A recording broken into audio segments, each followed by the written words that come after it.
Uniform continuity का।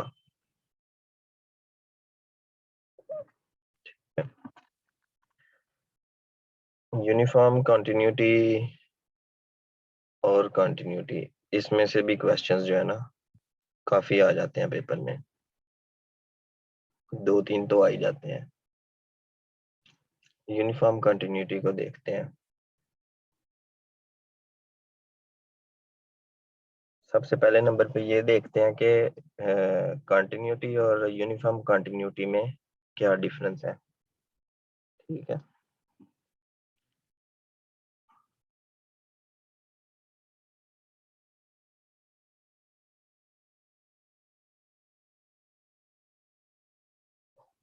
Cam of कर दें आप।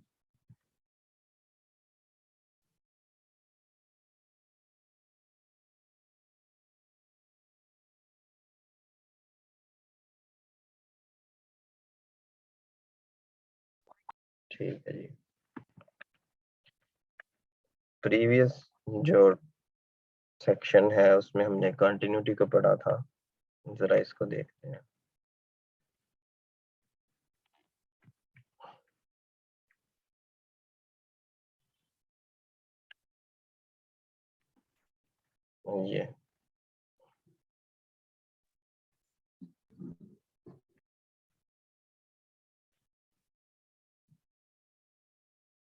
ये हमारे पास कंटिन्यूटी की डेफिनेशन थी कि कोई भी फंक्शन जो है कंटिन्यूस कब होगा, किसी पॉइंट सी पे। ठीक है, किसी पॉइंट सी पे। तो पॉइंट सी पे जब हमने कंटिन्यूटी चेक की तो किसी एप्सिलॉन के लिए कोई डेल्टा एग्जिस्ट कर गया। और अब देखें आप, एप्सिलॉन की जो वैल्यू है ना, अगर आप इसको चेंज करेंगे तो डेल्टा भी चेंज होगा, और अगर आप पॉइंट चेंज करेंगे तो हर पॉइंट के करस्पॉन्डिंग डिफरेंट डेल्टा एग्जिस्ट करेगा। ठीक है, अब हम यूनिफॉर्म कंटिन्यूटी देखते हैं। अभी आपको थोड़ी देर बाद, 5-10 मिनट बाद अच्छी तरह समझ आना शुरू।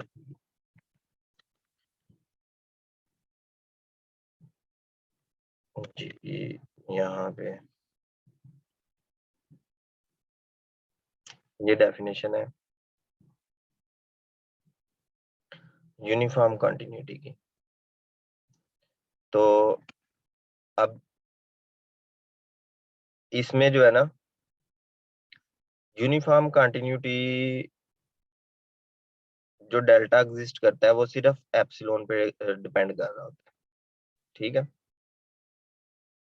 इससे पहले मैं चाह रहा हूँ कि आप एग्जांपल से इसको देखें।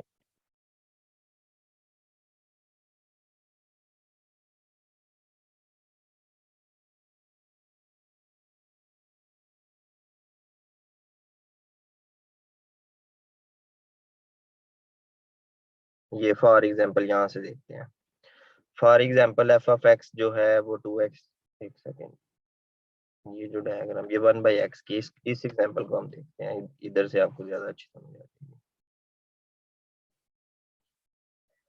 लेकिन ये सारा आपको पहले पढ़ना पड़ेगा। एक सेकेंड, चलो इसको यहाँ से स्टार्ट करते हैं। Let A be subset of R, f from A to R. तो डेफिनेशन 5.1.1 ये वही डेफिनेशन है जो थोड़ी देर पहले हमने देखी है। तो उस डेफिनेशन के बारे में ये हमें बता रहा है कि f is continuous at every point of a। मतलब कोई भी फंक्शन जब कंटिन्यूस होता है तो वो इस डोमेन वाले जो ये वाला जो सेट होता है a के हर पॉइंट पे कंटिन्यूस होता है। अब जो इम्पोर्टेंट बात है वो ये है कि किसी भी एप्सिलॉन के लिए और किसी भी पॉइंट के लिए, इसको आप सी समझें। ठीक है, जो आपने कंटिन्यूटी की डेफिनेशन में सी देखा था ना, यू को आप सी समझे। तो जो डेल्टा आपको मिलता है ना, वो एप्सिलॉन और उस पॉइंट सी जो कि यहाँ पे यू लिखा हुआ है, इन दोनों पे डिपेंड कर रहा होता है। ये इंटरव्यू में भी पूछा जा सकता है कि कंटिन्यूटी में और यूनिफॉर्म कंटिन्यूटी में क्या डिफरेंस है। पहले कंटिन्यूटी के बारे में बताएं। तो किसी भी एप्सिलॉन और पॉइंट के लिए डेल्टा एग्जिस्ट करता है, ठीक है, मतलब डेल्टा इन दोनों पे डिपेंड कर रहा होता है। The point we wish to emphasize here is that delta depends in general on both। ये वो आगे कह रहा है कि डेल्टा किस पे डिपेंड कर रहा है। बुक का आथर मैं लास्ट पे बताऊंगा, ठीक है, बाटल है, लास्ट पे दिखा दूंगा बुक का title. Epsilon greater than 0 and point u। The fact that delta depends on u is a reflection of the fact that the function may change its value rapidly near certain points and slowly near other points।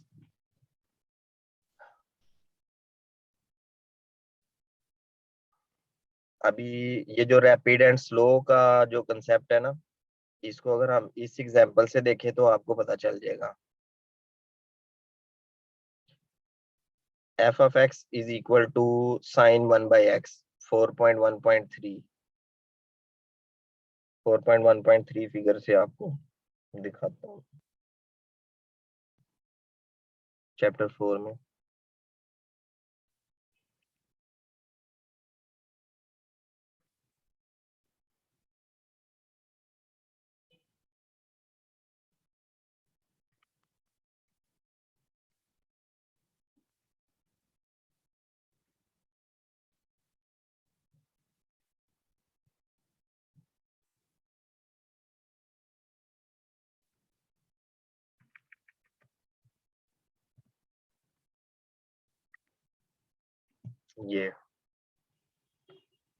ये sign 1 by x का graph है, लेकिन इस graph को आपने x greater than 0 के लिए देखना है।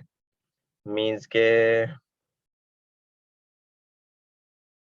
ये है ना y एक्सिस और ये है x एक्सिस। तो आपने जस्ट इस लाइन के इस तरफ देखना है, राइट साइड पे। ये तो ये इसका बिहेवियर है, इस तरह से ऑस्किलेशंस हो रही हैं। तो जैसे जैसे 0 के करीब जा रहा है, ये इसकी ऑस्किलेशंस जो है ना वो बहुत ज्यादा थिक होती जा रही हैं। और जैसे ये 0 से दूर जा रहा है तो देखें अगर हम 0 के करीब जाएंगे ना तो इसमें बहुत रैपिड चेंज आ रहा है, मतलब वैल्यूज इस तरह मूव कर रही हैं, अप डाउन फास्टली। लेकिन जैसे ही आप 0 से राइट साइड पे जा रहे हैं, ठीक है, तो ये स्लोली मूव कर रहा है, ये इस तरह से, ठीक है। तो ये इसकी बात कर रहे थे कि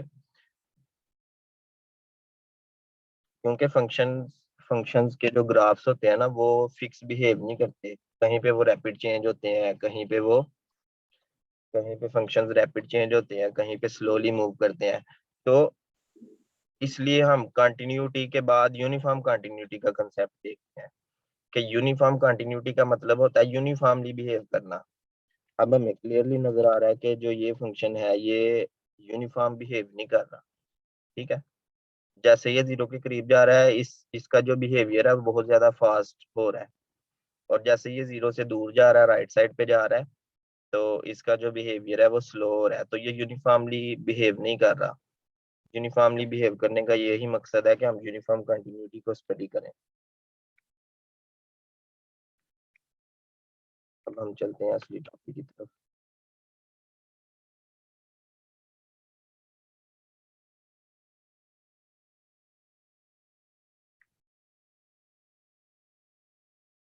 तो अभी हमने ये यही देखा है।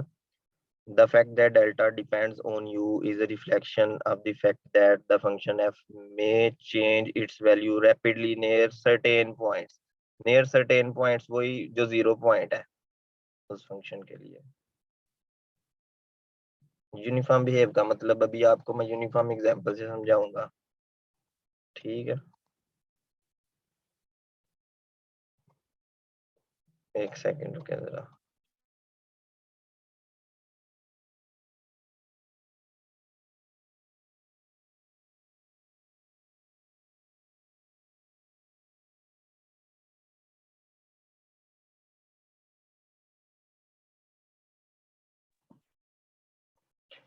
अच्छा जी, तो ये एग्जांपल हमने देख लिया, अब हम थोड़ा सा आगे चलते हैं। Now it often happens that, कह रहा है कि अभी जो आपने देखा है उसमें, जो पहली एग्जांपल हमने देखी है उसमें बिहेवियर देखा है फंक्शन का, कि फंक्शन रैपिड चेंज होता है और कहीं पे वो स्लो बिहेव करता है, कहीं पे फास्ट बिहेव करता है। फास्ट बिहेव का ये मतलब है कि इस पॉइंट से इस पॉइंट के दरमियान में फंक्शन बहुत ज्यादा इस तरीके से ऑस्किलेट हुआ है। समझ आ रही बात? और जैसे जैसे वो जीरो से दूर जा रहा है, इस पॉइंट से इस पॉइंट तक उसका बिहेवियर क्या हुआ है, जस्ट सिर्फ सिंगल कर्व, और ये बिल्कुल उस पॉइंट से भी पार चला गया है। ये मेरे कहने का मकसद है। यहाँ पे देखें कि दो पॉइंट से बहुत ज्यादा करीब, और एक पॉइंट से दूसरे पॉइंट तक जाते जाते बहुत ज्यादा ऑस्किलेशंस की यहाँ पे। ठीक है, तो ये वही बिहेवियर हो गया ना, फास्ट एंड स्लो। अब देखें,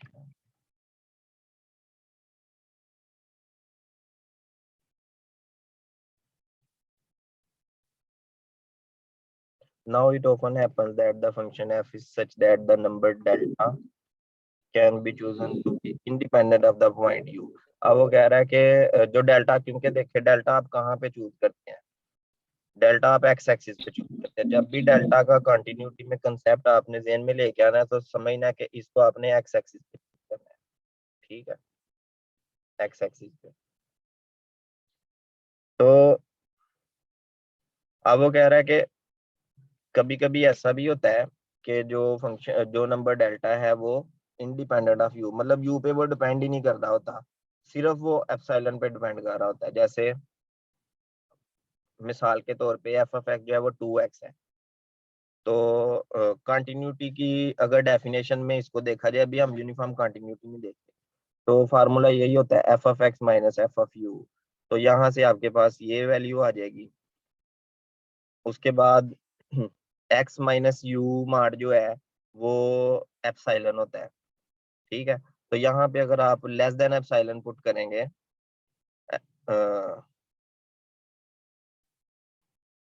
एप्सिलॉन होता है ना, तो अगर लेस देन एप्सिलॉन करे तो 2 एप्सिलॉन।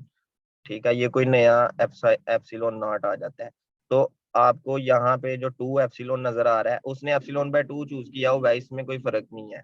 आप एप्सिलॉन बाय 2 चूज करें, क्योंकि देखें एप्सिलॉन नॉट की वैल्यू क्या आएगी, एप्सिलॉन की वैल्यू क्या आएगी यहाँ से, एप्सिलॉन जो है वो क्या हो जाएगा, सर एप्सिलॉन नॉट बाय 2 हो जाएगा ना। तो ये आर्बिट्रेरी नंबर होता है, एप्सिलॉन नॉट लिख सर लें, एक्स एप्सिलॉन लिख लें। हाँ जी, बोलें जी। सर जी जी। Sir X minus two delta के इक्वल नहीं होता, हमारे पास डोमेन है ना, तो डेल्टा के इक्वल नहीं होगी। लेस देन डेल्टा होती है। जी सर। ठीक है, अच्छा जी।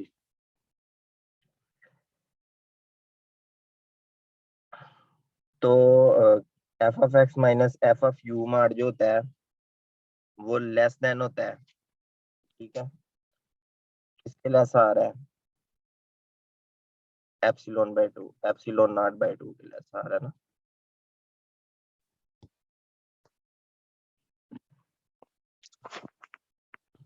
तो कहने का ये मकसद है कि जो डेल्टा की वैल्यू आई है आपके पास, वो यू पे डिपेंड नहीं कर रही।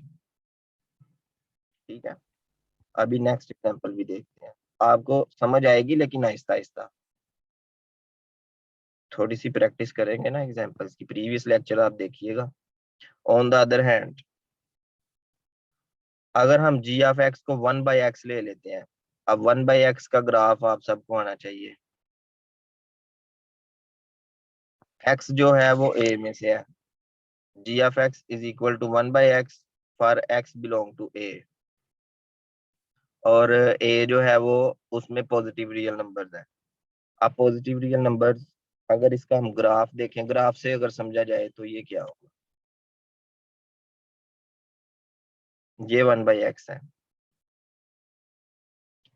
तो इसका ग्राफ क्या होता है, ये इस तरफ जीरो को अप्रोच कर रहा होता है लेकिन टच नहीं करता एक्स एक्सिस को। इसी तरह ये जो वैल्यू है ना, ये इन्फिनिटी को अप्रोच कर रही होती है लेकिन वाई एक्सिस को टच नहीं करती। अब इसके बारे में वो क्या बात कर रहा है यहाँ पे, इसी तरीके से जैसे फंक्शन की एक वैल्यू में से दूसरी वैल्यू माइनस की, तो आपके पास ये कुछ आ गया 1/x माइनस 1/u को सॉल्व करके। तो अगर यहाँ से आप डेल्टा फाइंड करेंगे तो वो आपको नजर आ रहा है कि वो एप्सिलॉन पे भी डिपेंड कर रहा है और यू पे भी डिपेंड कर रहा है। ऐसा क्यों हो रहा है ये देखते हैं।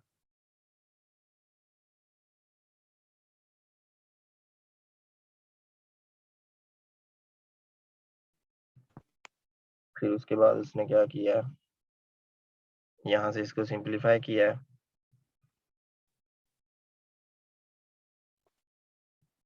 ये उसने वापस वैल्यू पुट करके चेक किया कि वाकई लेस देन एप्सिलॉन आता है कि नहीं।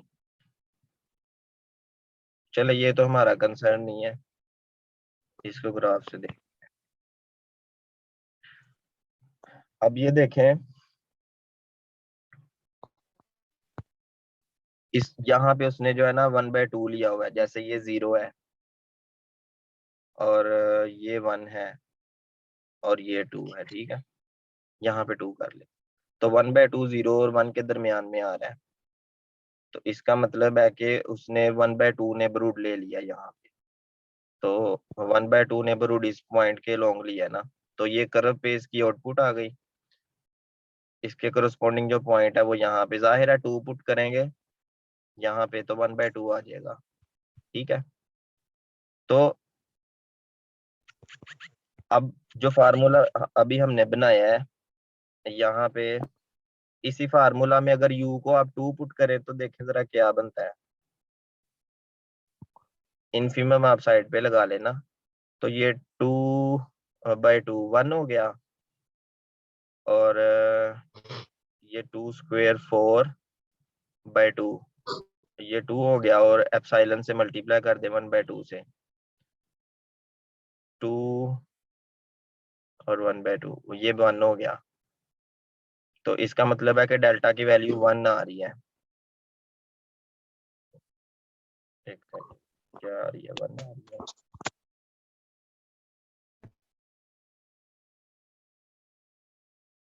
ठीक है। तो इधर से भी 1 और इधर से भी 1, ठीक है ये। तो अब क्योंकि पॉइंट 1/2 था, ठीक है, तो 1/2 जो वाई एक्सिस पे 1/2 नेबरहुड है, 1/2 के लिए आपको बड़ा डेल्टा मिल रहा है, ठीक है। जैसे ही आप पॉइंट चेंज करते हैं, पॉइंट 2 पे ले जाते हैं, तो इसके लिए आपको डेल्टा की वैल्यू कम मिल रही है। आप ये देखें ना कि यहाँ पे ये डेल्टा चेंज हो गया है, यहाँ पे डेल्टा ज्यादा था और यहाँ पे डेल्टा कम है। हमें यूनिफॉर्म कंटिन्यूटी में क्या होगा, आप जहां से मर्जी पॉइंट ले लेकर कर्व के ऊपर, ठीक है, फंक्शन के लोग आप जहां से मर्जी जैसा मर्जी एप्सिलॉन आप ले ले। एक एप्सिलॉन जैसे मिसाल के तौर पे एप्सिलॉन की वैल्यू आप जो है ना 0.2 लेते हैं, तो इस एप्सिलॉन के लिए जो डेल्टा होगा वो पूरी कर्व के लिए वही डेल्टा मूव करेगा, ठीक है। वो यूनिफॉर्म कंटिन्यूटी में होता है।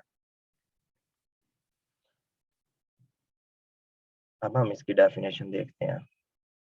Late A be subset of R and let f A to R. तो एफ यूनिफॉर्मली कंटिन्यूस होगा किसी भी आर्बिट्रेरी नंबर के लिए, कोई डेल्टा एग्जिस्ट करेगा जो सिर्फ उस नंबर पे डिपेंड कर रहा होगा, ठीक है। Delta is only depending on epsilon such that if, अभी जो 2 पॉइंट्स आप ले रहे हैं ना, ये आप सेट ए में से कहीं से भी 2 पॉइंट्स ले सकते हैं, आपको आजादी है, ठीक हो गया, इसमें कोई रुकावट नहीं है। क्योंकि यूनिफॉर्मली कंटिन्यूस होने का मतलब ये है कि आप कहीं से भी 2 पॉइंट्स लेके उसको चेक कर सकते हैं। अभी कुछ एग्जांपल्स आएंगी तो आपको इसकी समझ आ जाएगी।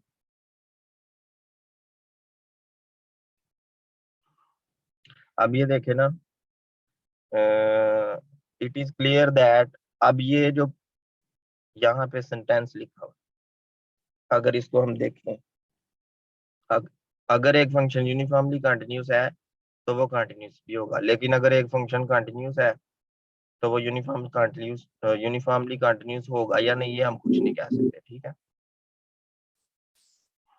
तो कह रहा है इन जनरल ये उसने रूट कह के दिया ना, ऊपर लाइन आनी चाहिए। होल्ड नहीं करता। ठीक है, ये तो आवाज जाएगी। माइक ऑफ करें जी, आवाज वाकई आ रही है आपकी।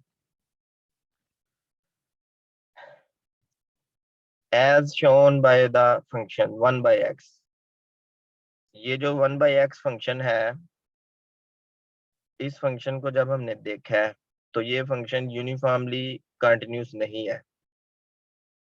ठीक है, क्योंकि ये फंक्शन कंटिन्यूस तो था, प्रीवियस सेक्शन में हमने देखा था, लेकिन ये यूनिफॉर्मली कंटिन्यूस नहीं है।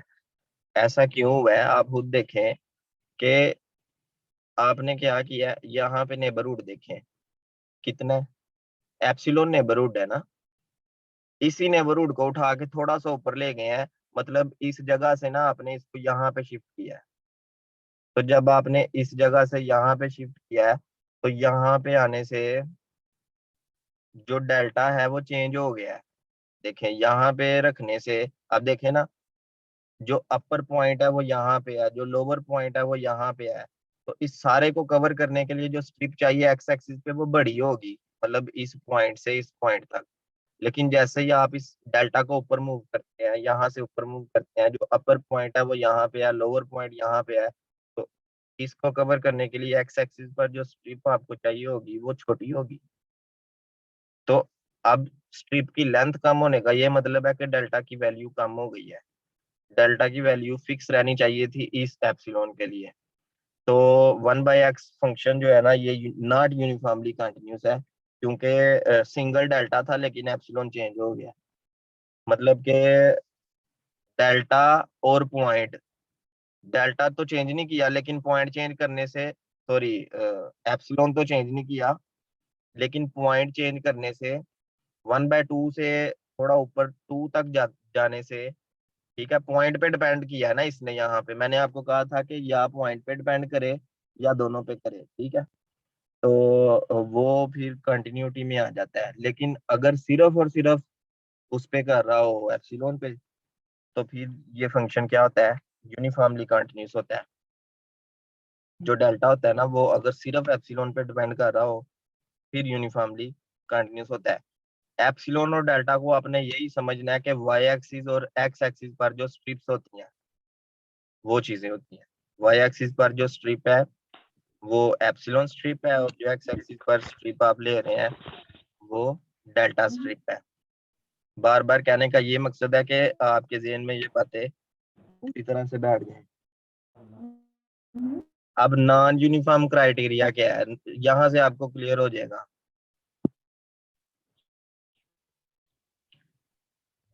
अगर एक फंक्शन यूनिफॉर्मली कंटिन्यूस नहीं होगा, ठीक है, यूनिफॉर्मली कंटिन्यूस नहीं होगा, तो देखें कि उसको आपने डेफिनेशन को रिवर्स कर देना है। मैं आपको 1 मिनट बाद बताता हूँ, जरा ये मैं थ्योरम को कंप्लीट कर लूँ। पहले हमने बात की थी हर एप्सिलॉन के लिए।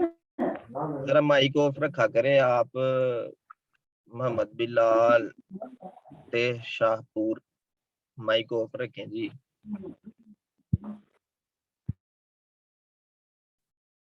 अच्छा, तहसील लिखा हुआ है जी। दूसरा पॉइंट हमने ये कहा था, जो पहले हमने कहा था कि एवरी एवरी एप्सिलॉन के लिए, तो एवरी एप्सिलॉन के लिए अगर बात ट्रू होगी तो वो डेफिनेशन कंप्लीट होगी। लेकिन अगर कोई एप्सिलॉन ऐसा मिल जाए जिसके लिए हर डेल्टा इस कंडीशन को सेटिस्फाई करे, तो वो फिर यूनिफॉर्मली कंटिन्यूस नहीं रहेगा। आप स्क्रीन पे लिखना बंद करें, ऐसे प्रॉब्लम होती है। तीसरा पॉइंट ये है, तो तीसरा पॉइंट है ना, ये सिक्वेंशियल क्राइटेरियन है। तीसरा पॉइंट बहुत जरूरी है क्योंकि सीधी सीधी डेफिनेशन नहीं आती। तीसरा पॉइंट सिक्वेंशियल क्राइटेरियन है कि नॉन यूनिफॉर्म कंटिन्यूटी का सिक्वेंशियल क्राइटेरिया क्या होगा। मतलब नॉन यूनिफॉर्म चेक करने के लिए सीक्वेंसेस को कैसे यूज किया जा सकता है। तो कोई एप्सिलॉन ऐसा होगा, मतलब वाई एक्सिस पर एक ऐसी स्ट्रिप होगी, ठीक है, और दो, अब देखिए डोमेन में से आप 2 पॉइंट्स ले रहे होते हैं ना ए में से, तो आपको सेट ए में 2 सीक्वेंसेस अब चाहिए। एक एक्स एन, मतलब पहली सीक्वेंस को एक्स एन कह लेते हैं, दूसरी सीक्वेंस को यू एन कह लेते हैं, ठीक है। इनके नाम आप C N, B N, A N, D N भी कर सकते हैं, इससे कोई फर्क नहीं पड़ता। तो कहने का ये मकसद है कि 2 सीक्वेंसेस ए में आपको चाहिए है, और दोनों का जो डिफरेंस है उसकी लिमिट 0 आए, और मतलब लिमिट भी 0 आए, और ये वैल्यू भी स्ट्रिप के इक्वल आए या स्ट्रिप से बड़ी आए, फंक्शन की वैल्यूज का जो डिफरेंस है, तब भी क्या होता है कि नॉन यूनिफॉर्म हो जाता है, ठीक है। अभी वो देखें, जो ये एग्जांपल है 1/x, 1/x, तो ये यूनिफॉर्म कंटिन्यूस नहीं है। अगर इसको हम उस क्राइटेरिया से चेक करें, वो कह रहा है we now present an important result that assures that a continuous function on a closed bounded interval is uniformly continuous on I। ये मेरा ख्याल है मैं आगे चला गया, हाँ ये मैंने ये पढ़ना था, sorry. We can apply this result, ये जो रिजल्ट आपने 3 पॉइंट्स को रीड आउट किया है, इस रिजल्ट को अप्लाई करते हैं। एक एक चीज मैं आपको बताता हूँ। सबसे पहले एक फंक्शन ले लिया जी एफ एक्स, मतलब यहाँ पे एफ ऑफ एक्स लिखा हुआ है, हमने इसकी जगह पे जी एफ एक्स ले लिया है। और अब आपको डोमेन में 2 सीक्वेंसेस चाहिए जो जिनका डिफरेंस 0 को अप्रोच करे, ये 0 को अप्रोच करना चाहिए। तो एक सीक्वेंस 1/n ले ली, और दूसरी सीक्वेंस जो है ना 1/n+1 ले ली। इन दोनों को आपस में माइनस करें जरा, 1/n -1/n+1, ठीक है, ये माइनस कर दिया, और इस पे limit n approaches to infinity apply कर दी। कोई स्टूडेंट बताएगा limit n approaches to infinity apply करने से क्या आंसर आएगा?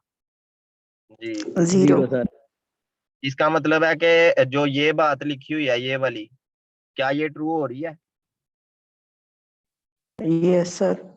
अब आप फंक्शन में जो है ना, फंक्शन में यही 1/n पुट करें जी ऑफ एक्स में, तो जब जी ऑफ एक्स में 1/n पुट करेंगे तो ये n के इक्वल आ जाएगा,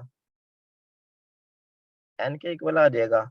और जब g में un पुट करेंगे, मतलब कि 1/n+1 पुट करेंगे, तो क्या आएगा बताएं जरा? n+1 आ जाएगा। इनको माइनस करेंगे तो आंसर 1 आ जाएगा। अब देखें, यस सर। अगर मैं किसी एप्सिलॉन को मैं 0.1 ले लूं, तो अब आप बताएं कि 1 0.1 से बड़ा होगा या नहीं? सर बड़ा होगा ना नंबर। 0 इसका मतलब है कि जो ये माड है वो बहुत सारे एप्सिलॉन से बड़ा होगा। और यहाँ पे हमने कहा हुआ है कि देयर एग्जिस्ट, कोई एक एप्सिलॉन ऐसा मिलना चाहिए जिसके लिए ये वैल्यू इस एप्सिलॉन से बड़ी हो जाए। तो यहाँ पे ये बात क्या हो जाती है? होल्ड हो जाती है। होल्ड होने का मतलब है कि नॉन यूनिफॉर्म हो जाता है फंक्शन। तो हमने 2 तरीके से सीखा, एक हमने डायग्राम बना के, और एक सिक्वेंशियल क्राइटेरियन से सीखा कि ये नॉन यूनिफॉर्म कैसे होता है। ठीक हो गया। अब एक बहुत अहम बात है, वो ये है कि एक कंपैक्ट इंटरवल है, क्लोज्ड बाउंडेड इंटरवल है, मतलब कंपैक्ट इंटरवल है। इस इंटरवल पे कोई फंक्शन अगर कंटिन्यूस हो, अभी थोड़ा अगर पीछे जाए प्रीवियस सेक्शन पे, वहां से ना 2 चीजें हमें और मिलती हैं, मैं आपको बताता हूँ। इसको जरा आपने जेहन में रखना है, जो मैं बता रहा हूँ ना वो बातें आपने जेहन में रखनी है।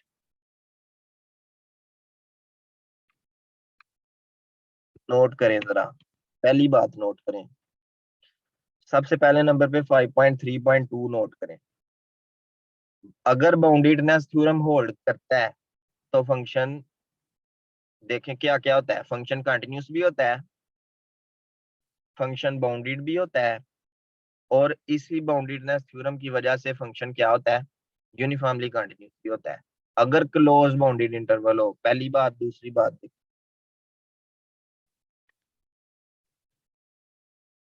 अगर क्लोज बाउंडेड इंटरवल हो 5.3.4, ठीक है, क्लोज बाउंडेड इंटरवल हो तो फंक्शन कंटिन्यूस होने के साथ साथ एक मैक्सिमम और एब्सोल्यूट मिनिमम वैल्यू भी रखता है। दो बातें हो गई। तीसरी बात देखें, ये वाला थ्योरम और इससे प्रीवियस थ्योरम आपस में जुड़े हुए हैं। तीसरी बात पता है क्या है? तीसरी बात ये है कि ये रूट लोकेटिंग थ्योरम अगर आप ना इसके साथ कुछ कनेक्ट ना भी करें तो काम चल जाएगा। ठीक है, तो हम आगे चलते हैं। जो अगली बात है वो क्या है? वो ये वाली है 5.3.9, जो प्रीवियस दो थ्योरम्स है और एक ये वाला। ये थ्योरम हमें कहता है कि अगर आई कोई क्लोज बाउंडेड इंटरवल है, फंक्शन कंटिन्यूस है, तो फंक्शन की जो आउटपुट होगी ना, वाई एक्सिस पे एक नया इंटरवल बन जाएगा, वो भी क्लोज बाउंडेड होगा। मतलब वाई एक्सिस पे जो इंटरवल बन रहा है, ये वाला मैंने डायग्राम से बताया था, वो भी क्लोज बाउंडेड इंटरवल होगा। ठीक है, और 5.3.10 भी वही है जो हमने पीछे भी देखा है। अब हम आगे चलते हैं। अब यूनिफॉर्म कंटिन्यूटी में उसने एक और बात कर दी है, बिल्कुल उन्हीं चीजों को देखते हुए, क्लोज बाउंडेड इंटरवल हो, फंक्शन कंटिन्यूस हो, तो वो यूनिफॉर्मली कंटिन्यूस होता है। इसका मतलब है क्लोज बाउंडेड इंटरवल पे कंटिन्यूटी हमें यूनिफॉर्म कंटिन्यूटी भी देती है, हमें बाउंडेडनेस का भी पता चलता है, हमें मिनिमम और एब्सोल्यूट मैक्सिमम और मिनिमम का भी पता चलता है, और जो इंटरवल वाई एक्सिस पे बनता है वो भी क्या होता है? एक क्लोज और बाउंडेड इंटरवल होता है। ठीक है, अभी जो बातें मैंने आपको बताई हैं वो बातें इस तरह से है। आपने जो यूनिफॉर्मली कंटिन्यूटी और यूनिफॉर्मली कंटिन्यूटी को स्टडी किया है, इसमें आपने क्या किया कि एक इंटरवल को देखा, जैसे 0 से 1 तक कोई इंटरवल है, क्लोज बाउंडेड है, तो इंटरवल में क्या होता है कि 0 से 1 के दरमियान सारे ही पॉइंट शामिल होते हैं। अगर मैं आपको कहूँ, मिसाल के तौर पे मैं आपको कहता हूँ कि मेरे पास ये सेट ए है, इस तरह से मैं सेट बना लेता हूँ जिसमें कोई कुछ पॉइंट्स हैं। ठीक है, तो जैसे देखे ना, 0 से 1 तक सारे ही पॉइंट्स हैं, फिर क्या होता है? थोड़ी सी ब्रेक होती है, 2 आ जाता है। अब 1 से 2 के दरमियान कोई भी पॉइंट नहीं है, सिर्फ 2 है, और 2 के बाद डायरेक्ट 2.1 है। मतलब 2 और 2.1 के दरमियान जितने भी पॉइंट्स हैं उनको हमने छोड़ दिया है, उनको सेट ए में इन्वॉल्व नहीं किया। फिर 2.1 के बाद डायरेक्ट 10 आ जाता है। मतलब 2.1 और 10 के दरमियान जितने भी पॉइंट्स थे उनको हमने इग्नोर कर दिया है, और यहाँ पे हम ब्रेक लगा देते हैं। अब मैं आपको कहता हूँ कि आप मुझे ये बताएं कि अगर फंक्शन में मैं ये सेट ले लूं, सेट ए डोमेन की जगह पे, और क्या इस सेट पर कंटिन्यूटी या यूनिफॉर्मली कंटिन्यूटी या जो भी इस तरह का कोई चक्कर है वो चल सकता है कि नहीं?